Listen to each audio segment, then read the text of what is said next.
본 방송에서 제공하는 투자 정보는 투자 판단에 대한 조언입니다. 방송에서 제공하는 주식의 가치, 가격 상승 및 하락에 대해서는 방송사에서 보장하지 않습니다. 실시간 정보 브리핑입니다. 미국 3월 생산자 물가 전월보다 0.2% 상승, 예상치 하회. 미국 차감 경기를 반영하는 3월 PPI 상승률이 예상치를 하회한 것으로 집계됐습니다. 미국 노동부는 현지 시간 11일 3월 PPI가 전월 대비 0.2% 올랐다고 발표했습니다.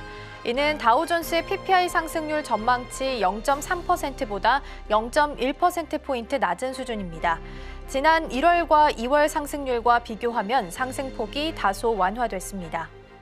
금리 동결안 22 6월 인하 시사, 페드 아닌 지표 의존. 유럽 중앙은행이 기준금리 등 주요 정책 금리를 동결하면서도 오는 6월 금리 인하 가능성을 시사했습니다. 인플레이션 재반 등 우려로 인하 신중론이 제기되고 있는 연준보다 먼저 인하에 나설 수 있음도 예고했습니다. ECB는 2022년 7월부터 지난해 9월까지 10차례 연속 금리를 올린 뒤 지난해 10월부터 이날까지 5차례 연속 동결 행보를 이어오고 있습니다. 매그니피센트 세븐의 귀환, 아마존 2년 9개월 만에 고점 경신. 미국 증시의 1분기 실적 시즌이 시작되면서 매그니피센트 세븐을 중심으로 대형 기술주 주가가 현지 시간 11일 크게 반등했습니다. 애플은 AI 기능에 주안점을 둔 차세대 프로세서를 적용한 제품군 개편을 준비 중이라는 보도에 이날 4.33% 급등했습니다. 또 최근 조정 영역에 진입했던 엔비디아는 이날 매수세가 다시 유입되면서 4.11% 급등 마감했습니다.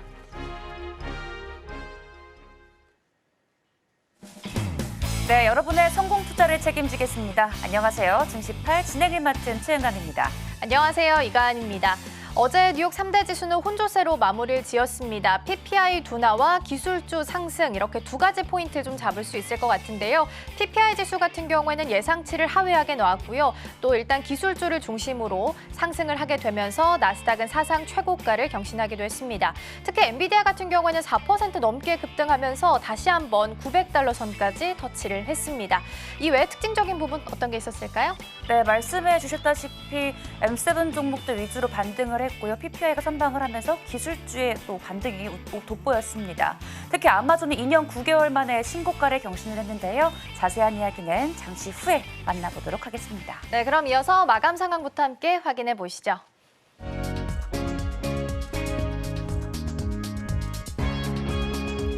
네, 어제 3대 지수는 혼조세로 마무리를 지었습니다. 일단 PPI 지수가 개장 전에 발표가 됐었기 때문에 확인하고 나서 조금은 완화된 모습으로 출발을 하는 모습이었는데요. 나스닥 같은 경우에는 계속해서 고점을 장중 내내 높여갔습니다. 그래프 통해서 함께 확인해 보시죠. 마감 상황 보겠습니다. 다우 지수 같은 경우에는 0.01% 장 막판 들어서 상승분을 조금 반납하는 모습이었고요. 나스닥과 S&P 500 같은 경우에는 각각 상승분을 켜면서 장 막판 들어서 고점을 좀 높여가는 모습이었습니다. 장 후반에 국채금리가 좀 혼조세를 보이긴 했습니다. 다만 기술주를 중심으로 해서 반등에 좀 성공하는 모습이었고요. 특히 월가 예상치를 밑돌았던 PPI를 확인하게 되면서 혼조 마감했습니다. 경제 지표들 시간 순서대로 살펴볼 텐데요. 먼저 어제 있었던 중국의 경제 지표부터 확인해 보고 가도록 하겠습니다. 기사 통해서 확인해 보겠습니다. China's Consumer Prices Index rises. 중국의 3월 소비자 물가가 지난해보다 0.1% 정도 상승하는 데 그쳤습니다. 이에 디플레이션 압력이 중국 경제의 핵심 위협이 되고 있다는 부분 다시 한번 확인했고요. 2개월 연속 상승하긴 했지만 외신들이 제시했던 전문가 예상치 중간값인 0.4%는 밑도는 모습이었습니다. 식품과 에너지를 제외한 3월 근원 CPI 같은 경우에는 0.6% 정도 오르면서 앞선 2월 달에 1.2%보다 좀 떨어지는 모습이었습니다. 3월 PPI는 1년 전보다 2.8% 정도 떨어지면서 예상치에 부합하는 모습이었습니다. 2016년 이후에 최장 기간 이렇게 18개월 연속 하락한 것이다라는 부분 보셔야겠고요. 이날 발표된 통계는 중국의 부동산 침체가 여전하고 또 구직 시장도 여전히 약한 가운데 춘제 기간에만 잠깐 살아났던 내수 회복이 여전히 쉽지 않다라는 것을 보여주고 있다고 해석할 수 있겠습니다. 이어서 어제 미국 시장 발표됐던 PPI 지수 확인해 보도록 하겠습니다. Wholesale prices rose 0.2% in March. 어제 발표가 됐던 PPI 지수 볼 텐데요. 3월 PPI는 전월 대비해서 0.2% 정도 상승을 했습니다. 전문가 예상치도 좀 밑도는 수준이었는데요. PPI 상승폭은 지난 2월에 0.6% 상승했던 것과는 비교해보면 크게 완화됐다라고 볼 수 있겠습니다. 식품과 에너지 그리고 여기서는 무역 서비스까지 제외하고 있는 2월 근원 PPI 같은 경우에는 전월 대비 0.2% 상승을 했습니다. 이 또한 2월의 0.3% 상승보다는 약간 좀 완화되는 모습이었고요. PPI 지수가 완화되면서 전날에 있었던 CPI 상승의 충격은 좀 일부 누그러지는 모습까지 보실 수 있겠습니다. 이어서 국제 유가도 함께 확인해 보도록 하겠습니다. WTI는 배럴당 85달러 선에서 마무리가 됐습니다. 중동 리스크가 고조가 되면서 우려하기는 했지만요. 미국의 원유 재고가 좀 증가한 것으로 나타나게 되면서 이 상승분이 좀 반납됐습니다. 하락 마감했고요. 미국의 원유 재고가 584만 배럴 정도 증가하면서 7월 이후에 최고치를 기록을 했습니다. 미국 인플레이션이 다시 상승하게 되면서 연준의 금리 인하가 지연될 수 있다라는 우려가 제기가 됐습니다. 원유 수요가 제한될 수 있다라는 전망도 유가를 끌어내린 요인으로 작용하는 모습이었습니다. 오늘은 어제 우리 시장부터 계속 연결됐던 환율 부분도 함께 체크를 좀 해보도록 하겠습니다. 먼저 달러 엔부터 보도록 하겠습니다. 달러 엔 같은 경우에는 일본 엔화가 좀 약세가 두드러지는 모습을 좀 보이게 되면서 단숨에 1달러에 152엔대까지 올라갔고요. 장중에는 또 153엔대까지 다시 한번 진입하는 모습을 보이기도 했습니다. 1990년 6월 이후에 34년 만에 최고 수준이다라고 볼 수 있겠습니다. 이렇게 엔화의 가치가 좀 급격하게 흔들리면서 일본 정부는 곧바로 시장에 개입할 수 있다라는 부분을 시사를 했습니다. 일본 재무성은 과도한 환율 변동은 국민 경제에 악영향을 미친다면서 과도한 움직임에는 모든 수단을 배제하지 않고 대응하겠다라고 경고를 하기도 했습니다. 이어서 이번에는 달러 원도 함께 살펴보도록 하겠습니다. 최근 좀 불안한 흐름을 보였던 달러원 환율도 급등을 했습니다. 9원 20전 정도 오르게 되면서 1360원 선을 돌파하면서 마감가 1366원 선까지 터치했고요. 17개월 만에 최고치를 기록을 했습니다. 외환 시장에서는 단기적으로 이 달러 원 환율이 1380원 선까지 올라올 수 있다. 그렇기 때문에 대비를 해야 한다라는 분석이 좀 나오고 있습니다. 연초에 예상을 웃도는 고환율 상황이 좀 이어지게 되면서 가뜩이나 비상에 걸린 이 물가 관리에도 어두운 그림자가 좀 드리우고 있다라는 부분도 보셔야겠습니다. 이어서 헤드라인 기사들 하나씩 확인해 보겠습니다. 첫 번째 블룸버그 통신 기사 보실 건데요. US blacklist 4 more Chinese firms for helping boost military. 미국이 중국군의 AI 반도체 확보를 지원했다라는 이유로 중국 기업의 4곳 정도를 다시 한번 블랙리스트 명단에 올렸습니다. 로이터 통신이 가장 먼저 보도했고요. 이날 공개됐던 미국 상무부 블랙리스트에는 이들 4곳을 포함해서 모두 11개 업체가 추가가 됐습니다. 중국 기업은 4곳인데요. 중국의 군사 현대화 노력을 지원하기 위해 미국의 물품을 획득했거나 혹은 획득하기 위해서 시도했다라는 사유로 이 블랙리스트에 추가가 됐습니다. 미국 상무부 측은 이 회사들이 중국의 군사 현대화 프로그램에 대해서 AI 칩 제공에 관여하고 있다라고 판단을 좀 했고요. 이런 가운데 중국도 가만히 있지는 않는 모습입니다. 이어서 다음 기사 함께 체크해 보도록 하겠습니다. 중국에 대한 대응책처럼 볼 수 있겠는데요. China sanctions two U.S. companies over support for arms sales to Taiwan. 중국이 대만으로의 무기 판매에 관여했던 미국의 군수기업 2곳에 대해서 11일부로 자산 동결 등 제재를 단행하는 모습이었습니다. 중국 외교부는 미국은 중국 대만 지역에 무기를 지속적으로 판매하면서 하나의 중국이라는 이 원칙과 또 중미 세계 공동성명 규정을 엄중히 위반했다라고 이야기를 했습니다. 제재 대상에 들어가는 미국 기업은 제너럴 아토믹스 항공 시스템, 제너럴 다이내믹스 육상 시스템 이렇게 2곳이고요. 중국의 외교부는 이날부로 두 군수 기업의 중국 내에서 동산이나 부동산 그리고 기타 자산까지 모두 동결을 합니다. 그리고 비자 입국 거부 조처도 함께 좀 내린 상황이고요. 어제 짚어드린 대로 여행 쪽에서는 좀 화해 모드가 풍기는 모습이었지만요. 이 외를 제외한 모든 섹터에서는 여전히 좀 갈등을 빚고 있는 모습입니다. 이어서 다음 기사 함께 확인해 보도록 하겠습니다. 사우디아라비아와 아랍에미리트가 영내에 AI 패권을 좀 잡기 위해서 데이터 센터 건립에 있어서 경쟁을 좀 벌이고 있다라는 외신 보도가 나왔습니다. 두 나라 모두 다 이미 수십 개의 데이터 센터를 운용하고 있긴 합니다만 거액을 좀 투자하면서 추가적으로 건립을 계획 중인 거고요. AI 기술 경쟁에 뛰어든 나라들은 일단 저마다 자국 내에 데이터 센터를 두려고 하는 분위기를 취하고 있습니다. 기술적인 이유에서 살펴보면요. 데이터 센터가 가까우면 고객이 서비스에 접근하기가 또 쉽고 속도도 높일 수 있기 때문에 장점이 있습니다. 또 서버에 저장되어 있는 그 데이터들은 현지의 규제나 간섭을 받기 때문에 지정학적 이유로 보더라도 국내 안에서 두는 것이 훨씬 더 유리할 수밖에 없는 상황입니다.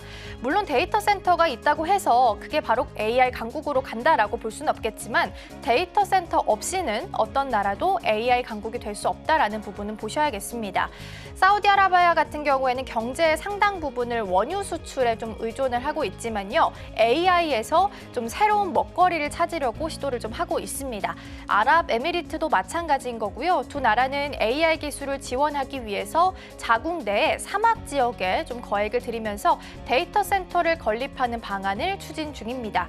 중동 국가들은 아직 서유럽 지역에 비해서는 데이터 센터가 좀 부족한 상황인데요. 이제는 중동 지역까지 이렇게 데이터 센터 건립에 나서게 되면서 수요 확산은 더 높아질 것으로 보입니다. 관련해서 우리 시장 안에서도 좀 계약을 맺는 기업들이 생겨날 수 있을지도 함께 기대해 보셔도 좋을 것 같습니다. 이어서 대선 관련된 기사도 함께 보도록 하겠습니다. Who is leading the polls? 그러니까 바이든과 트럼프 전 대통령 사이에서 여론조사 관련돼서 기사가 좀 나와서 한번 보도록 하겠습니다. 조 바이든 대통령이 전국적인 대선 후보 지지율에서 도널드 트럼프 전 대통령에 앞서는 여론조사 결과가 나왔습니다. 미국 전역의 등록 유권자 833명을 대상으로 여론조사를 실시했었는데요. 만약에 오늘 선거가 이루어진다면 누구에게 투표할 것이냐라고 질문을 했는데 약 41%가 민주당 후보인 바이든 대통령을 선택을 했습니다.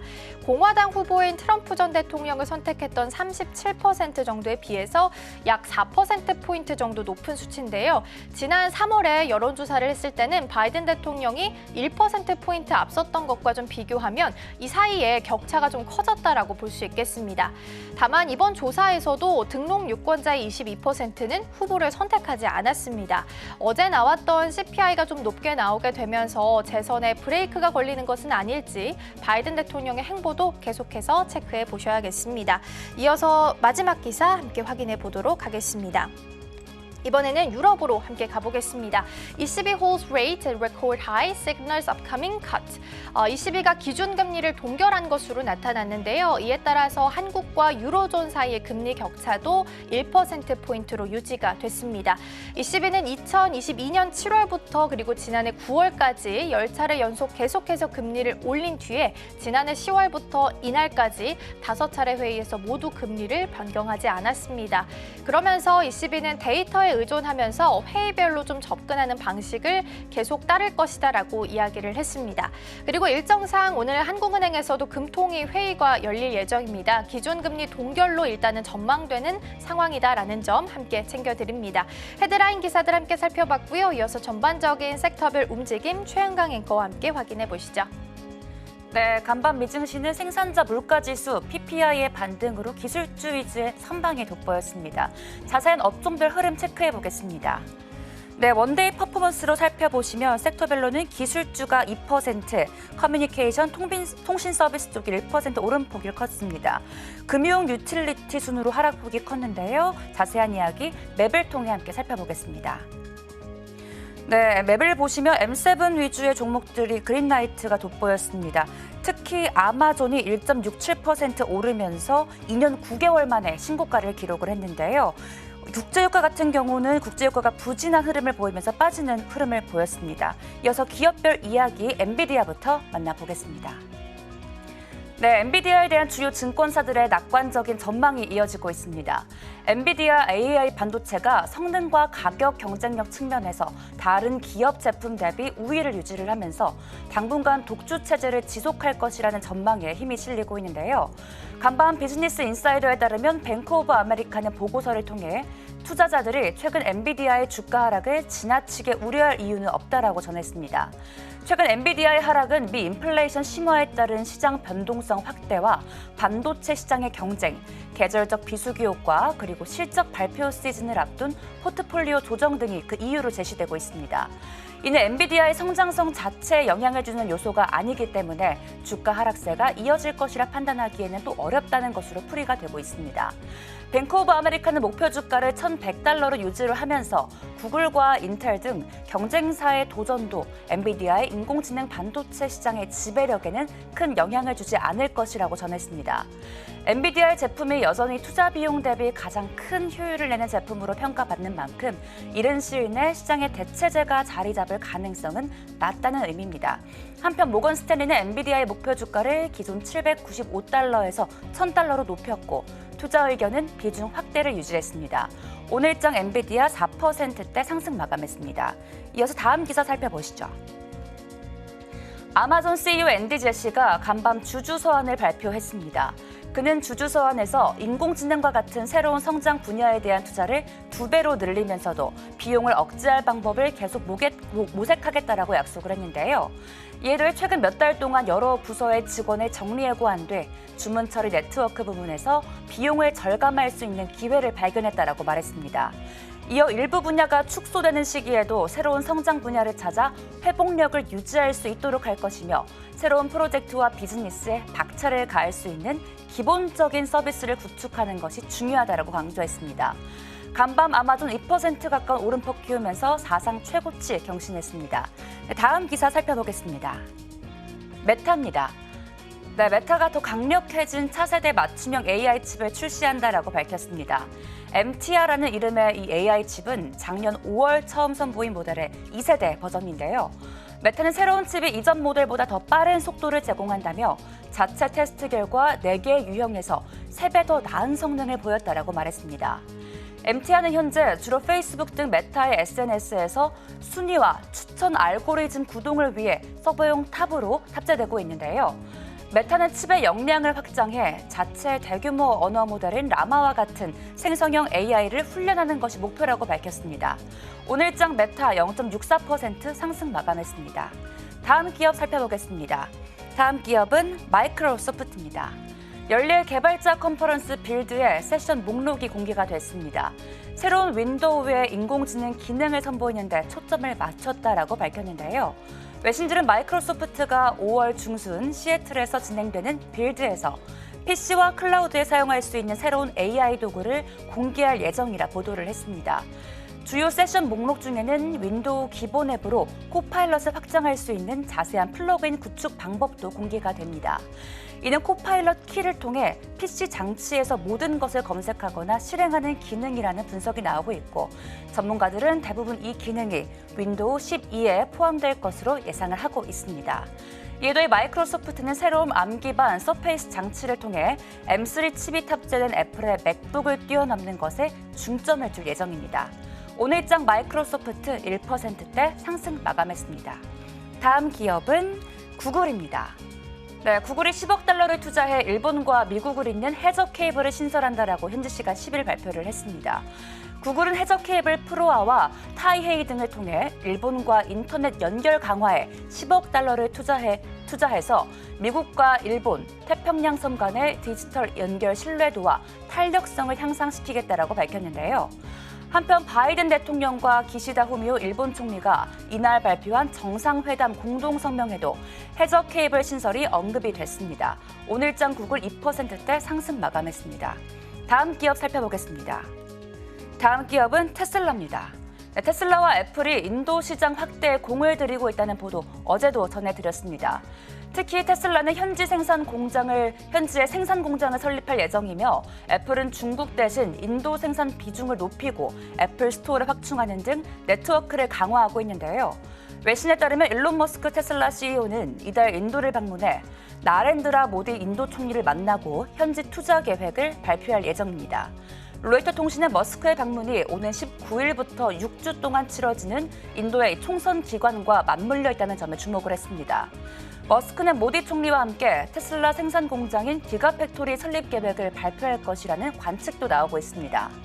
지난달 인도 정부는 자국에 최소 5억 달러, 하나로 약 6,800억 원을 투자하고 3년 이내에 공장을 설립하는 외국 기업에 대해 전기차 관세를 종전의 70에서 100%가 아닌 15%로 낮춰준다라고 발표를 했습니다. 현재 자동차 판매량의 2% 수준인 전기차의 비중을 2030년까지 30%로 확대한다는 게 인도 정부의 목표입니다. 간밤 테슬라 2.6% 상승 탄력을 보였습니다. 다음 기사는 다음 살펴본 종목은 넷플릭스입니다. 네, 많은 분들이 아시겠지만 넷플릭스가 최근 비밀번호 공유에 대한 단속을 실시를 했습니다. 작년 5월부터 이 단속을 시작을 했는데요. 이로 인해 다음 날인 이틀 동안 약 10만 개의 신규 계정을 유입한 것으로 집계가 됐습니다. 또한 넷플릭스는 최근 2달 동안 평균 대비 가입자가 100% 이상 증가한 것으로 나타났는데요. 2023년 하반기 넷플릭스 가입자가 2,200만 명을 돌파하면서 점유율이 66%까지 솟은 겁니다. 지속적인 가입자 확대에 대한 기대감으로 주가는 6개월 만에 66% 가까이 올라서 $600를 넘어섰습니다. 그러나 과거 실적에 따르면 넷플릭스는 가입자 수가 부족할 때 주가가 부정적으로 반응하는 경향이 있었기 때문에 이러한 모멘텀을 유지해야 한다는 과제에 직면해 있습니다. 오늘장 넷플릭스 1%대 상승 마감을 했습니다. 다음 기사 살펴보겠습니다. 네, 세계적인 억만장자로 꼽히던 도널드 트럼프 전 대통령의 재산이 실시간으로 증발하고 있다는 분석이 나왔습니다.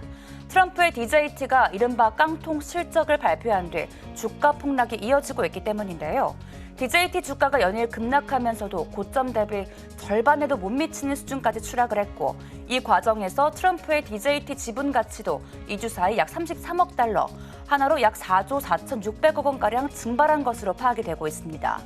트럼프 전 대통령은 자신이 만든 트루스 소셜을 900만 명이 사용하고 있다고 밝혔지만 지난 실적 공시를 통해 트루스 소셜의 현 주소가 드러났다는 평이 지배적입니다.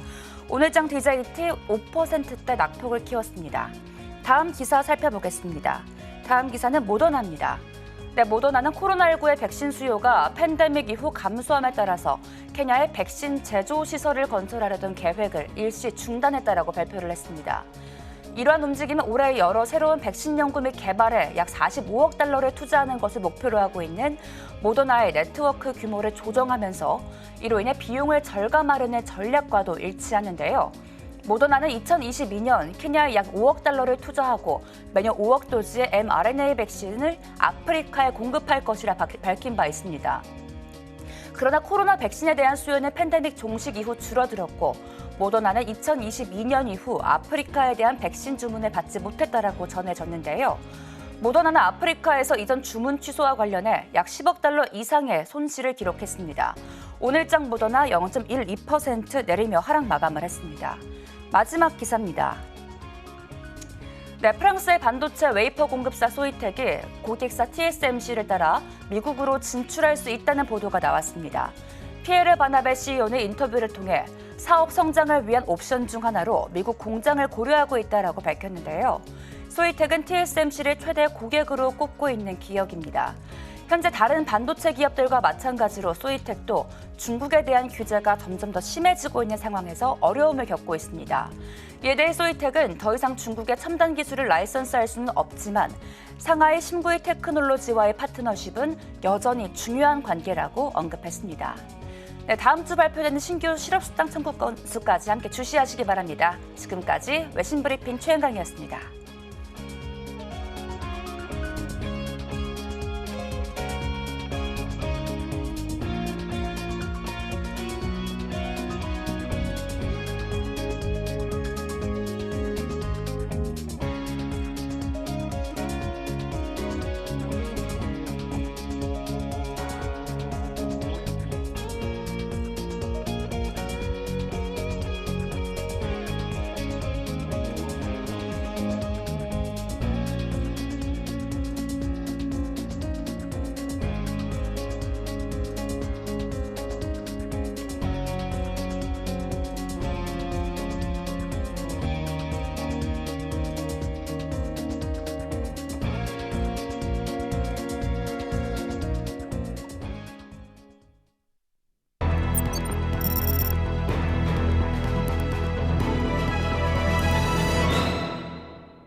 네, 전문가들은 개장 전 어떤 이슈를 주목하고 있을까요? 오늘의 일면입니다. 오늘은 루크투자연구소의 임순재 대표님과 함께합니다. 대표님 어서 오세요. 네, 안녕하십니까? 네, 반갑습니다. 네, 오늘의 헤드라인 먼저 공개를 하겠습니다. 네, 연일 지속되는 강달러 흐름 배경은인데요. 네, 달러 인덱스가 연고점을 재차 경신을 했습니다. 원달러 환율이 전일에 1,366원까지 터치를 하면서 22년 10월 이후 최고치를 경신을 했는데 네. 이 배경에 대해서 한번 설명해 주시죠. 네, 뭐 전일 이제 원달러 환율이 이제 1,364원을 기록을 했죠. 네. 특히 뭐 지난밤에서 이제 미국 내에서 달러가 계속 좀 강세를 좀 보였었기 때문에 아마 지금 장외 시장에서는 1,367원까지 상승하는 그런 모습을 좀 보였습니다. 최근에 이렇게 높은 이제 그 원달러 환율을 이제 기록하는 이유, 그러니까 강달러 를 이룩하는 가장 큰 이유는 미국의 기준금리 인하 가능성이 늦춰지고 있다라는 부분이 가장 큰 영향을 미치고 있다라고 보시면 될 것 같습니다. 뭐 지난 수요일 날 뭐 미국의 3월 CPI 상승률이 이제 발표가 됐습니다. 뭐 상승률 자체가 이제 시장 예상치를 좀 상회를 했는데요. 뭐 연단위는 이제 3.5% 상승을 했고요. 지난달 대비 0.4%를 상승을 했습니다. 이에 더불어 이제 근원 CPI 같은 경우도 전년 대비 3.8%, 그다음에 전월 대비 0.4%를 기록을 했습니다. 뭐 전월 대비가 이제 시장의 예상치가 0.3%였는데 이거를 상회했다라고 할 만큼 일단 최근에 이제 인플레이션이 쉽게 떨어지지 않고 있다라고 보시면 될 것 같고요. 다양한 것은 뭐 전일 이제 발표된 PPI 지수가 뭐 전월 대비 기준으로 0.2% 상승을 하면서 일단 상승률이 상당 부분 좀 하락을 하면서 다시 이제 기준금리 인하에 대한 가능성의 불씨를 좀 살렸다라고 보시면 될 것 같습니다. 그렇지만 기본적으로 이제 최근에 이제 물가 상승률을 높였었던 가장 큰 이유는 이제 원유 가격의 상승, 그다음에 그다음에 이제 중국 제조업 등의 이제 회복 기대감이 이제 가장 크다라고 보시면 될 것 같습니다. 특히 이제 우크라이나가 지금 뭐 러시아의 정유 시설을 뭐 드론으로 공격한다거나 아니면 이란, 이스라엘 간의 긴장 관계가 고조가 되면서 이런 원유 가격의 공급 측면에 대한 이제 그런 불안감이 커졌다라고 보시면 될 것 같고요.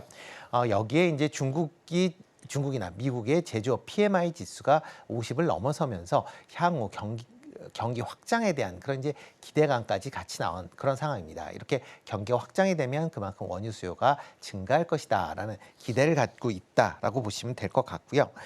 여기에 이제 미국 이제 CPI 같은 경우도 지금 뭐 높은 임대료, 그다음에 자동차 보험료들의 상승으로 인해서 일단 서비스 물가가 쉽게 떨어지지 않을 것이다라는 그런 이제 얘기들이 좀 많이 나오고 있는 그런 상황이다라고 보시면 될 것 같고요. 연준이 이제 가장 중요한 거는 그 CPI 중에서 슈퍼코어 CPI다라고 보시면 되는데요. 전월 대비 0.65%가 올랐습니다. 이거는 이제 11개월 만에 최고치를 기록을 할 만큼 여전히 미국 내에서의 물가가 쉽게 떨어지지 않고 있다라는 거고요. 그러다 보니까 기준금리 인하 시점도 계속 좀 늦춰지고 있는 그런 상황입니다. 뭐 이전까지는 뭐 6월 정도에는 기준금리가 인하될 것이다라는 기대감을 많이 가졌었는데요. 뭐 CPI가 발표된 이후에 이런 기대감이 많이 좀 낮아진 그런 상황입니다.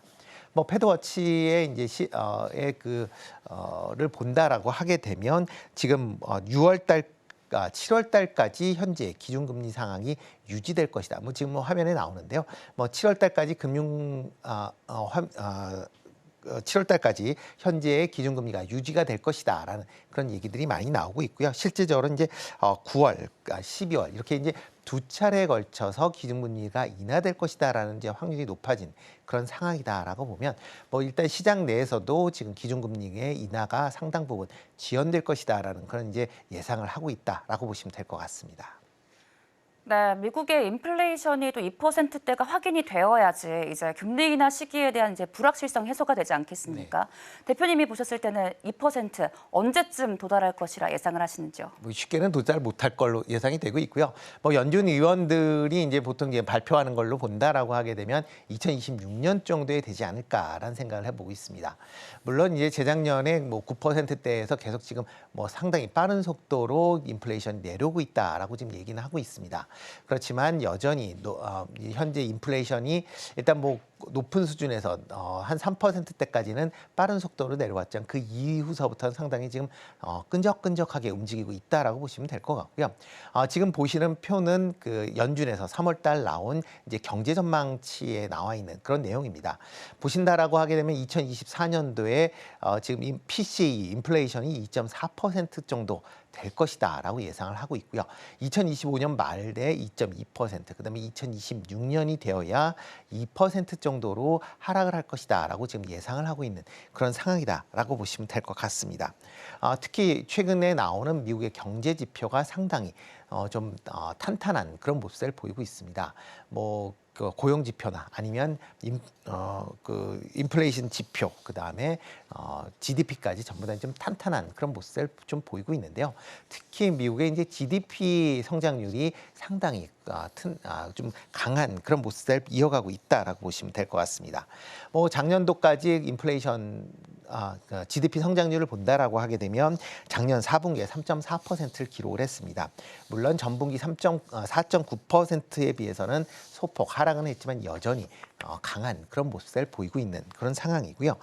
지금 인플레이션을 예측하고 있는 애틀랜타 연은의 GDP 나우 같은 경우는 올해 1분기 경제 성장률을 2.4%로 예상을 하고 있는데요.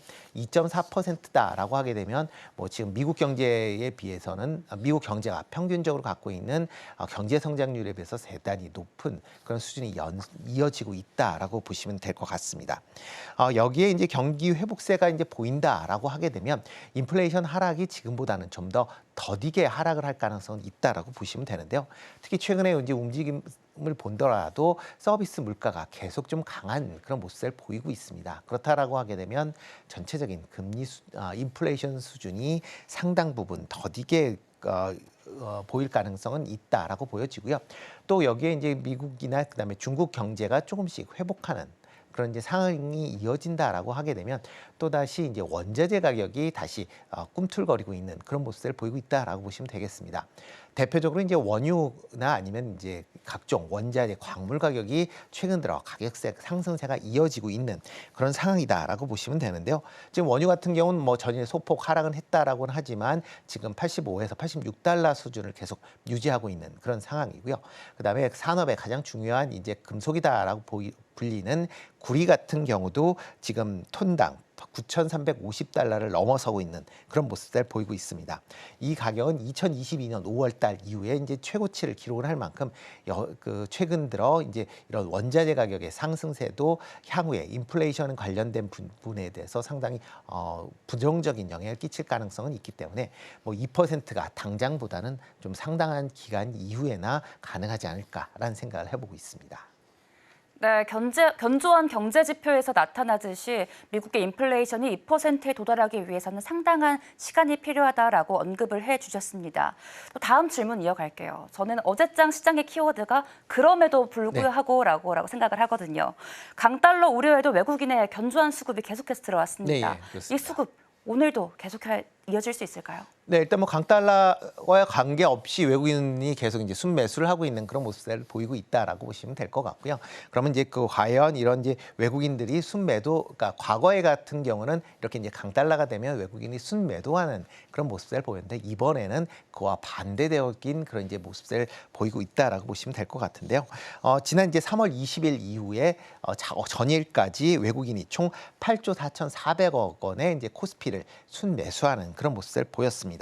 그 기간 동안 이제 3월 25일, 그다음에 4월 5일 단 이틀만 순매도를 했고요. 나머지 기간은 전부 순매수하는 그런 모습을 좀 보였는데요. 종목으로 본다라고 하게 되면, 그러니까 그 3월 19일 이후에 외국인들이 주요 매수를 한 종목을 보면 현대차나 삼성전자, SK하이닉스, 현대차, 삼성물산, 현대로템, 현대모비스, 한국전력, KB금융. 그러니까 내용을 본다라고 하게 되면 최근 들어 이제 그 반도체 관련주들은 이제 집중적으로 이제 매수를 했고요. 그 외에 자동차 관련주, 그다음에 저 PBR 관련주들을 매수하는 그런 모습을 보였습니다. 그러니까 대표적으로 이제 그 반도체와 업종 대표주를 중심적으로 이제 매수가 되고 있다라고 보시면 되는데요. 특히 이제 반도체 관련된 종목들 같은 경우는 실적 턴어라운드에 대한 기대감이 상당 부분 작용을 했다라고 보시면 될 것 같습니다. 전일 같은 경우도 미국 증시가 AI에 대한 그런 기대감으로 큰 폭으로 올랐습니다. 그만큼 각국 현재 글로벌적으로 AI에 대한 관심 사항이 크게 지금 불고 있는 그런 상황이고요. 이런 AI 열풍의 가장 중심적으로 잡는 게 AI 인프라에 대한 또 구축이 확장되고 있다라고 보시면 될 것 같습니다.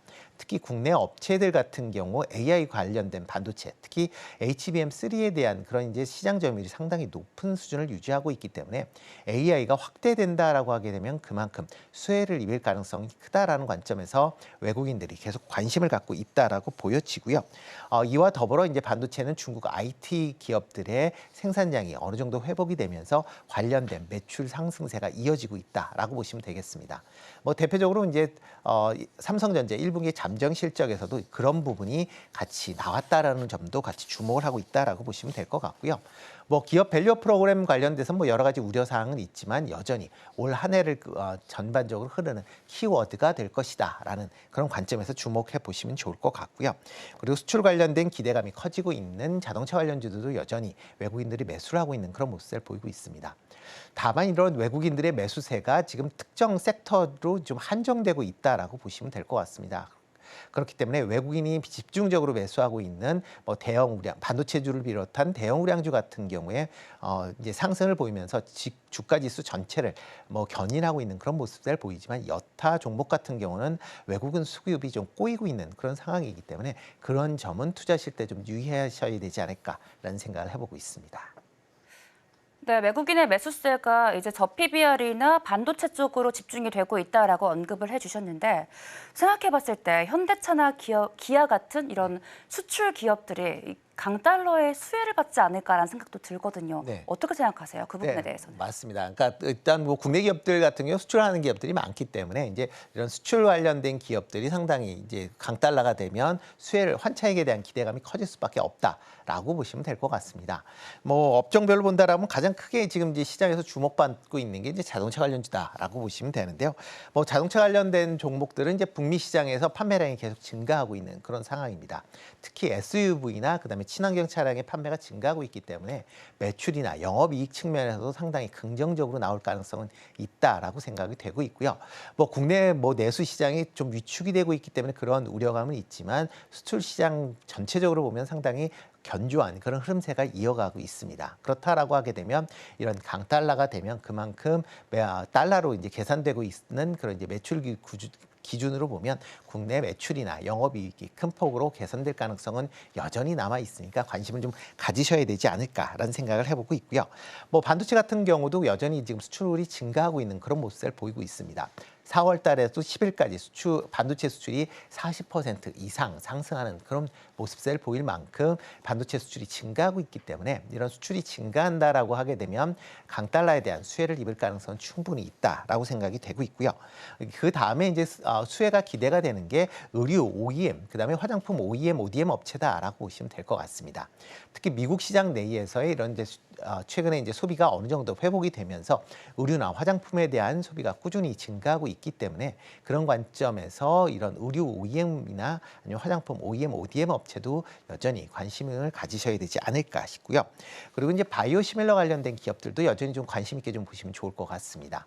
특히 바이오시밀러 같은 경우는 국내보다는 해외 글로벌 업체들과의 거래가 많다라고 보시면 될 것 같고요. 그중에 삼성 바이오로직스 같은 경우는 글로벌 업체들 세계 4위의 이제 바이오시밀러 업체다 보니까 글로벌 업체들과의 거래 관계가 많고 그러다 보니까 대부분 달러로 결제하기 때문에 그거에 대한 수혜를 입을 가능성은 충분히 있다라고 생각이 되고 있습니다. 반면에 조금 이제 이런 강달러가 좀 계속 좀 이어진다라고 하게 되면 상대적으로 조금 이제 손해를 보는 기업도 같이 존재한다라고 보시면 되는데요. 대표적으로 이제 항공 관련주가 이제 대표적이다라고 보시면 되는데 항공기 리스를 할 경우 대부분 이제 달러로 지급이 되는 거고요. 이렇게 이제 강달러가 되면 항공료의 가격이 상승한다라는 점도 조금 부담스럽게 작용할 가능성이 있다라고 보여집니다. 이와 더불어 이제 식음료나 그다음에 철강 같은 경우도 해외에서 관련 관련된 이제 원자재를 구입을 해오는 경우가 많기 때문에 관련된 비용 증가의 우려감도 있기 때문에 일단 가격 상승 인상 때까지는 약간의 이제 텀이 발생될 가능성이 있고요. 그에 따라서 실적에 대한 우려감도 약간은 발생할 수 있으니까 그런 점도 같이 좀 주목해서 보시면 좋을 걸로 보여집니다. 네, 강달러 흐름 속에서 우호적인 환율효과 전망되는 기업들 주목하시면 좋을 것 같습니다. 지금까지 루크투자연구소 임순재 대표님과 함께했습니다. 대표님 고맙습니다. 네, 고맙습니다.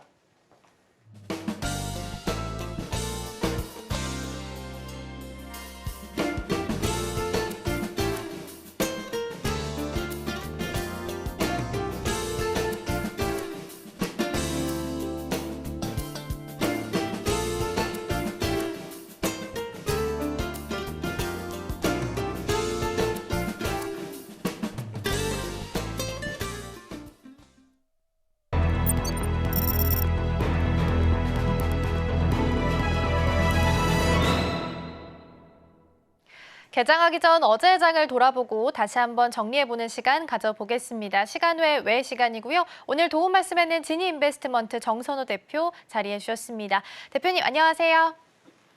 예, 안녕하세요. 네, 먼저 급등 종목부터 함께 좀 살펴보도록 하겠습니다. 급등 탑5 종목과 오늘 장에서 추가적으로 보면 좋을 종목 어떤 종목 있을까요?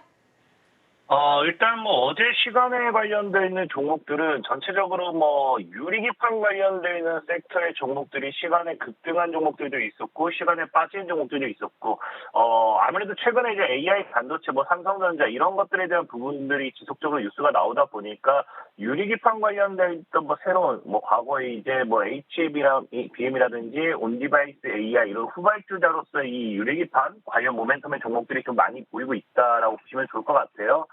자, 첫 번째로는 이제 램테크놀로지라는 종목이 좀 이제 장중에 시간에 이제 포착이 되어졌는데요. 이제 램테크놀로지 같은 경우는 유리기판 관련해서 핵심 공정 TGV 유리열 식각 기술을 개발했다라고 하면서 이슈가 되고 있습니다. 그래서 지금 보면 전체적으로 지금 저항대 돌파 시도가 나와주는 만큼 오늘 장에서도 이 저항 돌파와 함께 또 추가적인 강한 상방으로 이어지는지 이 구간에 대해서 조금 우리가 눈여겨볼 필요가 있다라고 좀 말씀드리고 싶고요. 자, 두 번째로는 이제 ICD라는 종목이 있어요. 이제 ICD 같은 경우는 또 아실지 모르겠지만, 원래 유리기판 관련해서는 최근에 삼성 때문에 좀 많이 이슈가 되고 있긴 하지만, 기존에 SKC가 제일 먼저 여기에 대한 과거부터 공격적인 투자 관련 모멘텀이 있었습니다.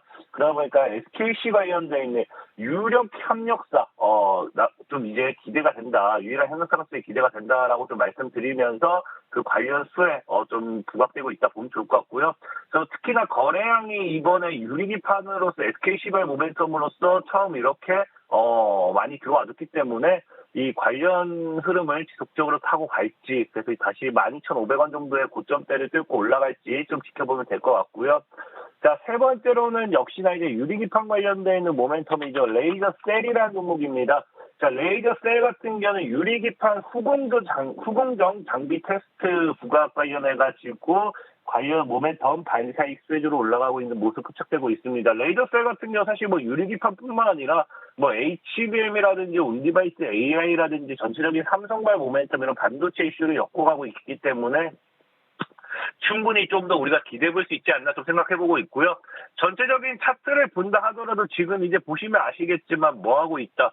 저점대를 높이고 있습니다. 그렇기 때문에 다시 한번 고점 돌파 시도가 나와주고 16,000대 또 안착해준다고 하면 이런 우상향 흐름으로서 지속적인 우상향 흐름 가져갈 수도 있지 않나 좀 생각해보고 있어요. 자, 이렇게 유리기판 관련되어 있는 섹터 수혜주들이 이 3개 정도 움직이는 거 시간에 확인해 보실 수 있었고요. 이 유리기판과 별개로 이제 네 번째는 삼부토건입니다. 삼부토건. 이 삼부토건 같은 경우는 이제 과거에 삼자 배정 유정을 이제 한다라고 말했었는데 이게 지속적으로 지연 공시 이런 것들이 나와줬죠. 그러다가 이제 어제장에 드디어 이 삼자 배정 150억 정도가 납입이 되었습니다. 그러니까 돈이 들어왔기 때문에 이 들어온 돈을 가지고서 추가적으로 어떤 사업을 진행할 것인지, 어떤 앞으로의 이런 이 삼부토건에 대한 흐름을 가져갈 것인지에 대한 기대감이 현재 시장에 조금 반영이 되었다라고 좀 보시면 좋을 것 같아요. 그래서 역시나 지금 차트적으로 본다 하더라도 굉장히 바닥대에 있는 만큼 한 1,500원대를 바닥을 잡으면서 다시 고점대 돌파 시도하는 거 한번 흐름 지켜보면 좋을 것 같습니다. 자, 그리고 마지막으로는 ALT라는 종목이에요. 이제 ALT 같은 경우는 사실 이게 뭐 200억을 투자해서 규모의 신규 시설에 투자를 한다고 합니다. 그러다 보니까 원래라고 하면 이렇게 돈을 막 쓴다, 투자한다라고 하면은 신사업에 대한 기대가 모멘텀이 좀 들어오게 되겠죠. 그래서 이 200억에 대한 규모로서 어떤 걸 가져가냐 봤더니 시스템 반도체 테스트 장비를 취득해요. 그래서 이 목적을 봤을 때는 이제 HBM 관련되어 있는 이런 쪽으로서의 신규 사업 테스트라고도 볼 수 있기 때문에 HBM 관련되어 있는 반사익 수혜가 되지 않을까라는 이 기대감에 또 시간에 올라가는 거 우리가 확인해 보실 수 있습니다. 그래서 오늘 가장 눈여겨보면 좋은 거는 저는 그런 개인적으로 ALT를 얘기하고 싶은 게 과거에도 우리가 2차 전지 관련되어 있는 종목들이 에코프로 형제들이 강력하게 상승을 했습니다. 자, 그러면 이제 그 다음에 뭐 하느냐? 갑자기 기업들이 이제 뭐 하기 시작해요. 우리도 2차 전지 신규 사업을 한다라고 하면서 2차 전지 관련되어 있는 기업들, 원래 2차 전지 관련 수혜주도 아니었는데 그냥 신규 사업 기대감만 가지고서 주가가 내리 상승했던 그러니 흐름이 나와줬었습니다. 그것처럼 지금 이제 HBM 반도체, AI 반도체가 이렇게 받쳐주고 올라가는 이 시점에 ALT가 HBM 관련된 신규 사업 반사익이 부각이 돼준다라고 하면은 관련 사업으로서 수혜로서 한 번도 움직이지 못했던 ALT가 또 꾸준한 상승을 가져가지 않을까 좀 말씀을 드리면서 ALT 신규 사업에 대한 HBM 반사익에 대해서 눈여겨보시라 말씀을 드리겠습니다. 네, 먼저 급등 종목부터 함께 좀 살펴봤습니다. 유리기판 변동이 있긴 하지만 여전히 좀 강한 모습입니다. 급등 탑5에 여전히 이름 몰리고 있는 상황이고요. 오늘 장에서는 ALT 추가적으로 잘 보자라고 말씀해 주셨습니다. 아직 덜 오른 HBM 수혜주 찾고 계신다면 이 종목도 함께 주목해 보시면 좋을 것 같습니다. 반대로 급락했던 종목들도 함께 좀 살펴보겠습니다. 급락 탑5 종목 그리고 오늘 장에서 유의 깊게 봐야 될 종목이 있다면 어떤 종목 좀 있을까요?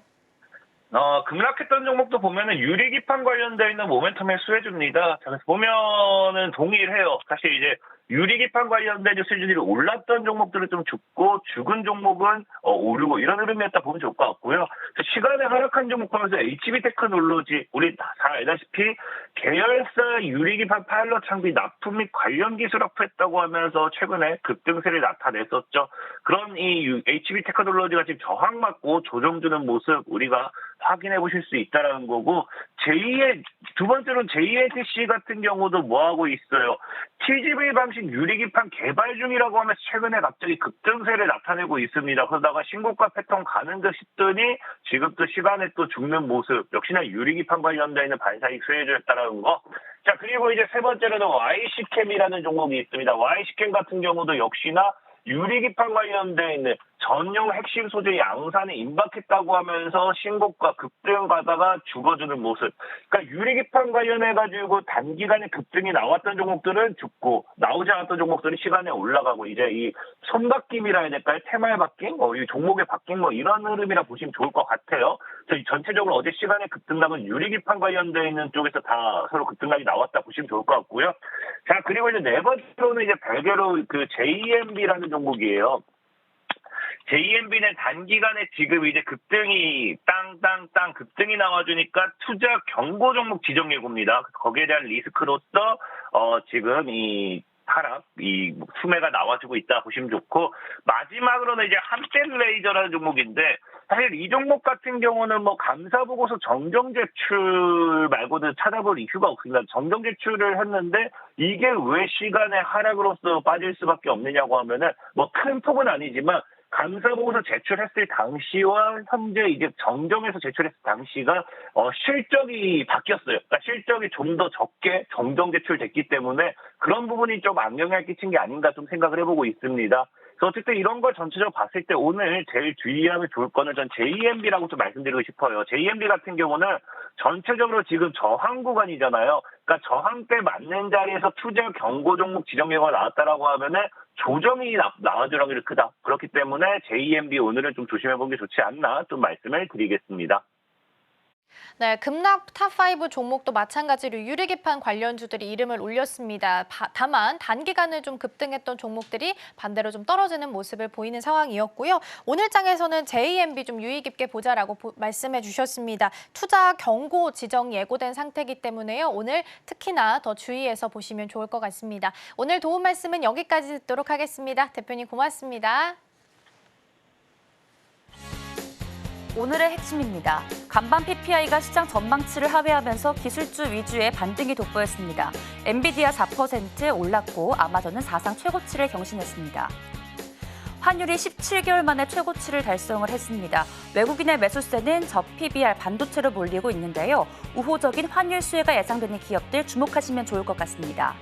시간외 급등주로는 ALT, 시간외 급락주로는 투자 경고 종목을 지정된 JMB 만나봤습니다. 네, 저희가 방송 중에 제공해드린 정보는요. 투자 판단을 위한 조언일 뿐 해당 종목의 가치와 수익률은 보장하지 않습니다. 저희는 잠시 후 증시 9로 돌아오겠습니다. 시청해주신 여러분 고맙습니다.